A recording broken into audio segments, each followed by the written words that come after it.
بس وہ جوشیلی تقریریں، لوگوں کو رلانا دھلانا، یہ کام رہ گیا بہت سو کا، سب کا نہیں۔ مرد اگر ڈیورس دے تو وہ یہ شرط لگا سکتا ہے کہ میرا خرچہ واپس کرو، خام خواہ میں کیوں کرایا خرچہ۔ کہ جب عورت کو طلاق دو تو جہاں وہ طلاق کے بعد نکاح کرنا چاہتی ہے اس کے نکاح میں رکاوٹ مت بنو، کباب میں ہڈی بننے کی کوشش مت کرو۔ یا رب صل وسلم دائما ابدا علی حبیبی۔ وَلَا يَحِلُّ لَهُنَّ أَن يَكْتُمْنَ مَا خَلَقَ اللَّهُ فِي أَرْحَامِهِنَّ۔ اللہ نے عورت کو حکم دیا، مسلمان عورت کو، کہ اگر تمہیں طلاق ہو جائے تو تمہارے پیٹ میں اگر حمل ہے، اس حمل کو، اس پریگننسی کو تمہیں چھپانے کی اجازت بولیں نہیں ہے، اگر تم اللہ اور آخرت پر ایمان رکھتی ہو۔ یہ بھی ہوتا ہے آج کل، کیونکہ اس معاملے میں مرد عورت کی زبان پر اعتماد کرتا ہے۔ اگر ایک مرد نے کسی عورت کو طلاق دی، عورت کو اگر حمل ہے وہ چھپا لے گی اور وہ بتائے گی مجھے مینسز آنا شروع ہو گئے، مرد یقین کر لے گا، بھائی 3 مینسز گزر گئے، عدت ختم۔ کسی اور مرد سے نکاح کرے گی، اس کو بتائے گی بھائی میری عدت پوری ہو گئی ہے۔ اس بات کا امکان ہے کہ وہ بچہ کسی اور مرد کے کھاتے میں ڈال دے۔ مرد تو نہیں دیکھ رہا کہ واقعی عدت ختم ہوئی ہے، یہ تو یہ عورت جانتی ہے اور اللہ جانتا ہے۔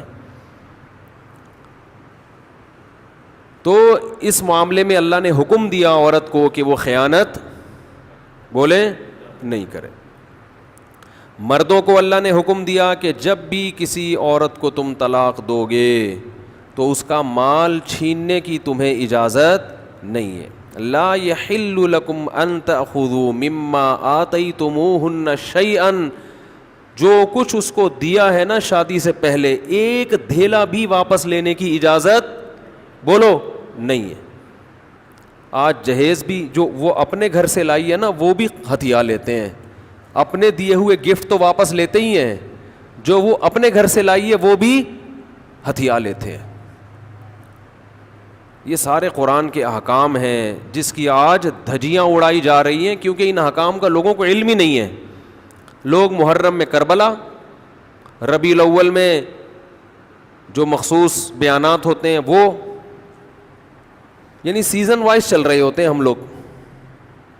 جو پریکٹیکل لائف ہے ہماری، عملی زندگی ہے جس کے لیے پیغمبر صلی اللہ علیہ وسلم کو بھیجا گیا، معاشرے کی اصلاح کے لیے، اللہ کے حقوق سکھانے کے لیے اور ایک دوسرے کے حقوق سکھانے کے لیے، اس پریکٹیکل لائف کی طرف ہماری توجہ نہیں ہے، ہم دوسری چیزوں میں زیادہ لگ گئے ہیں۔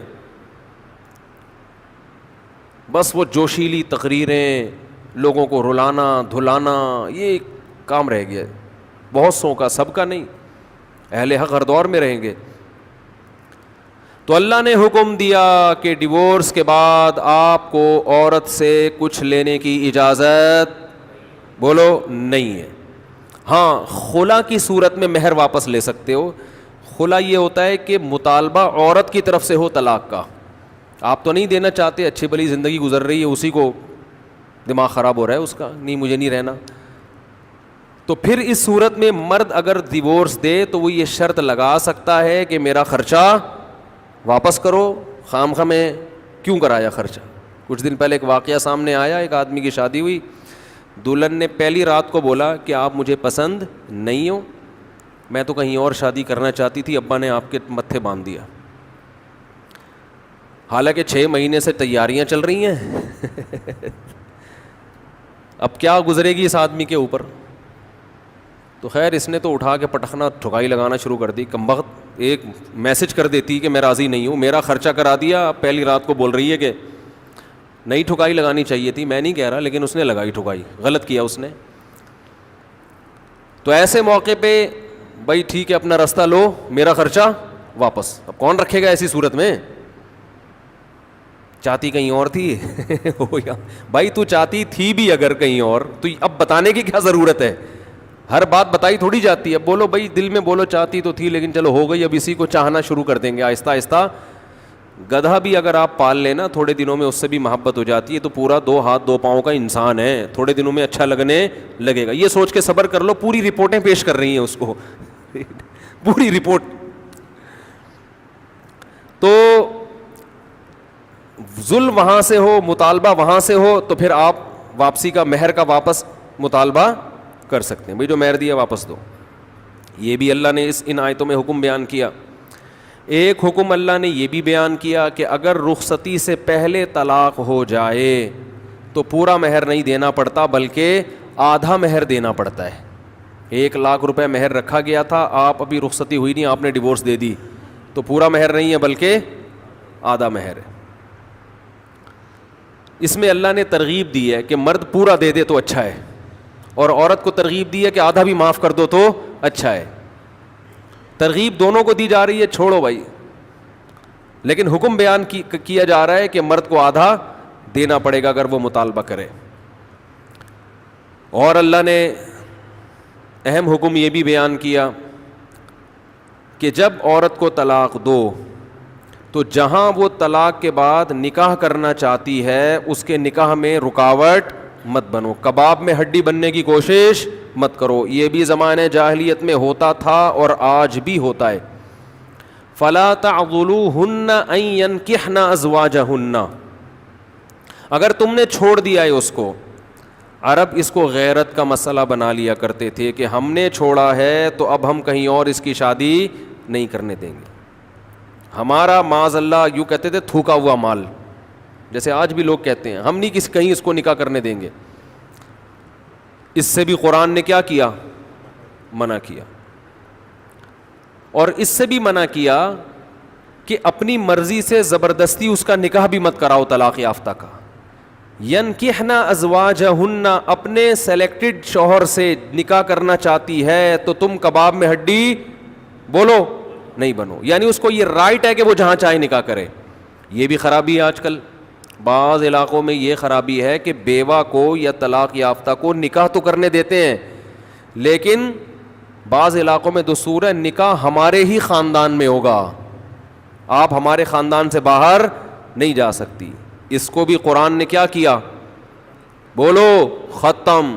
نکاح بھی سے بھی نہیں روک سکتے, اور نکاح بھی وہاں ہوگا جہاں آپ نہیں بلکہ یہ چاہے گی. اس میں اللہ نے عمر کی کوئی قید نہیں لگائی. 40 سال کی بیوہ یا طلاق یافتہ ہو, 50 سال کی ہو, 55 سال کی ہو, یہ تمہارا ہیڈ ایک نہیں ہے, تمہیں زیادہ ٹینشن لینے کی ضرورت نہیں ہے. لوگ بڑی ٹینشن لے رہے ہوتے ہیں کہ تمہیں ضرورت کیا ہے, اب 4 بچے ہیں تمہارے, 5 بچے ہیں, اس عمر میں تمہیں شادی کرتے ہوئے شرم نہیں آتی, چھوڑو بھائی کیا ضرورت ہے. تو اللہ فرماتے ہیں کہ تمہیں ٹینشن لینے کی ضرورت بولو یہ اس کا ہیڈ ایک ہے, یہ تمہارا ہیڈ ایک نہیں ہے. جیسے کوئی 4 شادیاں کر رہا ہے تو اس کا ہیڈ ایک ہے نا, آپ کا ہیڈ ایک تھوڑی ہے یہ. آپ پتہ نہیں کیوں پریشان ہیں, مفتی صاحب کو کیا ہو گیا, وہی ان کا ہیڈ ایک ہے, آپ کا ہیڈ ایک نہیں ہے. یہ میں اپنی بھی درمیان میں لگا دیتا ہوں نا. تو ہر ایک کے ہیڈ ایک ہم نے پالے ہوئے ہیں, وہ یہ کیوں کر رہا ہے, وہ یہ کیوں کر رہا ہے, وہ کم عمر سے شادی کیوں کر رہا ہے, وہ بڑی عمر سے شادی کیوں کر رہی ہے, یہ ہوتے ہیں نا لوگوں کے مسائل. اس نے یہ کیوں کر لیا. ایک خاتون نے مجھے بتایا کہ وہ ایک دفعہ بیوہ ہوئی, اللہ کی قدرت دوبارہ شادی, دوبارہ بیوہ ہو گئی. تیسری دفعہ جب ان کی شادی ہو رہی تھی لوگ مذاق اڑا رہے تھے, بس کرو یار 2 دفعہ بیوہ ہو گئی, اب آرام سے بیٹھو. اب وہ بیوہ تو کوئی بھی ہو سکتا ہے, جوانی میں بھی عورتیں بیوہ ہو جاتی ہیں. تو اب دیکھو لوگوں کو تکلیف ہو رہی ہے, بھائی یہ اس کا ہیڈ ایک ہے. اچھا لوگ اس سے شادی کرتے ہوئے ڈر رہے تھے ان سے کہ میں بھی پھر میں نہ مر جاؤں. تو اس سے کوئی تعلق نہیں ہے. ہو سکتا ہے 2 دفعہ بیوہ ہونا تقدیر میں لکھا ہو, 3 دفعہ نہ ہو. یہاں مجھے وہ چٹکلا یاد آتا ہے, وہ ایک آدمی نے, ابے چھوڑو چٹکلوں کو, ابھی قرآن کو فوکس کرتے ہیں. آخر میں چٹکلے ہونا یہ صحیح ہوتا ہے, درمیان میں ہی آ جائیں تو پھر سارا موضوع چینج ہو جاتا ہے. اتنے اچھے احکام بیان ہو رہے ہیں قرآن کے, آگے اس کو آپ نے لوگوں کو بتانا بھی ہے. تو اللہ نے حکم دیا کہ طلاق کے بعد ایک دھیلا واپس نہیں لینا. خلا کی صورت میں لے سکتے ہو, مگر خلا بھی شوہر کی رضا سے ہوتا ہے, یک طرفہ نہیں ہوتا, یاد رکھیں. دوسرا کام تم نے کیا کرنا ہے, اس کو کہیں اور نکاح سے روکنا نہیں ہے. تیسرا کام یہ کرنا ہے, نکاح بھی وہاں کرنا ہے جہاں وہ چاہتی ہے. تمہاری مرضی نہیں مسلط ہوگی, اس کی مرضی چلے گی. اور اگر پرانے شوہر سے نکاح کرنا چاہے اور 2 طلاقیں ہوئی ہوں تو وہاں بھی کر سکتی ہے، کیونکہ آیت کا ایک شان نزول بھی ہے. ایک صحابی نے اپنی بہن کا نکاح کسی صحابی سے کرایا، تھوڑے دنوں میں طلاق ہو گئی، طلاق ایک تھی، عدت ختم ہوئی، نکاح ختم. اب تھوڑے دنوں کے بعد دوبارہ ان دونوں کا دل چاہنے لگا کہ ہم آپس میں کمپرومائز کر لیں. ہوتا ہے وقتی طور پر اختلافات بہت زیادہ ہوتے آتے ہیں، جب دور رہتے ہیں تو آپس میں میلان ہونے لگتا ہے.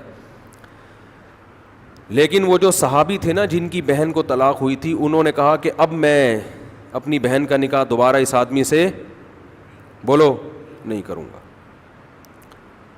اور کہا کہ یا رسول اللہ، میں نے ان کی عزت کی، ان کو اپنی بہن نکاح میں دی، انہوں نے لڑائی جھگڑا کر کے طلاق دے کے میرے گھر میں بٹھا دیا اس کو، تو میں کیسے دوبارہ. یہ ذلت محسوس ہوتی ہے نا انسان کو. قرآن میں اللہ نے آیتیں نازل کی کہ اگر وہ اپنے شوہر سے نکاح کرنا چاہتی ہے تو درمیان میں رکاوٹ مت بنو. لڑے بھی وہ خود تھے، اب جڑ بھی خود رہے ہیں. نہیں آ رہی بات؟ اس کو بھی لوگ غیرت کا مسئلہ بنا لیتے ہیں، سسر صاحب بنا لیتے ہیں. میرے داماد نے میری بیٹی کو طلاق دی ہے، میں تو نہیں واپس بھیجوں گا. بھائی دنیا میں جو آدمی میں لچک نہیں ہے نا، فلیکسیبلٹی نہیں ہے، لچک نہیں ہے جس میں، وہ کبھی بھی کامیاب نہیں ہو سکتا.